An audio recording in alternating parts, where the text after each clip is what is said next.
Тук история и съвременност сякаш се сливат в едно. От 4 век прескачаме в 6 и стигаме до ротондата, кръглата църква Свети Георги, която е най-старата оцеляла цяла сграда в България.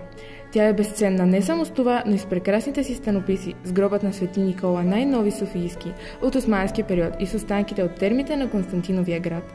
Какво пътуване във времето, нали?